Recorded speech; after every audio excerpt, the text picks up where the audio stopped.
नमस्कार, आप जुड़ चुके हैं हमारे YouTube चैनल मार्तंड संदेश से। पंडित आशीष त्रिपाठी का अभिवादन स्वीकार कीजिए। बगैर देर किए शुरू करते हैं आज का प्रेरक प्रसंग। अमीर बनना आसान है क्या?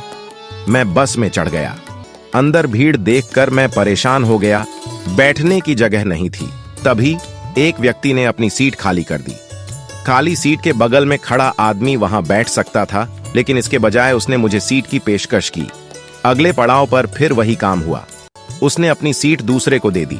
पूरी यात्रा के दौरान 4 बार ऐसा हुआ। वह आदमी एक सामान्य कार्यकर्ता की तरह लग रहा था। दिन भर काम करने के बाद घर लौट रहा था। आखिरी पड़ाव पर जब हम सभी उतर गए, मैंने उससे बात की। हर बार खाली सीट मिलने पर आप किसी अन्य व्यक्ति को अपनी सीट क्यों दे रहे थे? उनका जवाब मुझे आश्चर्यचकित कर गया।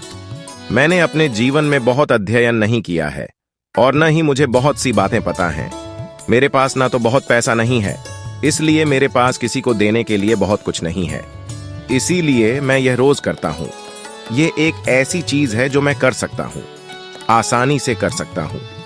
पूरे दिन काम करने के बाद भी मैं थोड़ी देर तक खड़ा रह सकता हूं। मैंने अपनी सीट आपको दे दी और आपने शुक्रिया कहा। इससे मुझे संतोष हुआ कि मैंने किसी के लिए कुछ किया है। मैं इसे दैनिक तौर पर करता हूं और महसूस करता हूं कि मैं किसी तरह से अपना योगदान दे रहा हूं। मैं हर दिन घर में ताजा और खुश होकर आता हूं कि मैंने किसी को कुछ दिया। मैं अवाक था। दैनिक आधार पर किसी के लिए कुछ करने की चाहत ही अंतिम उपहार है। इस अजनबी ने मुझे बहुत कुछ सिखाया। भीतर से अमीर बनना कितना आसान है। सुंदर कपड़े, बैंक खाते में बहुत सारे पैसे, महंगे गैजेट्स, सामान और विलासिता या शैक्षिक डिग्री आपको अमीर और खुश नहीं कर सकते हैं। लेकिन देने का एक छोटा सा कार्य आपको हर रोज समृद्ध और खुश महसूस करने के लिए पर्याप्त है।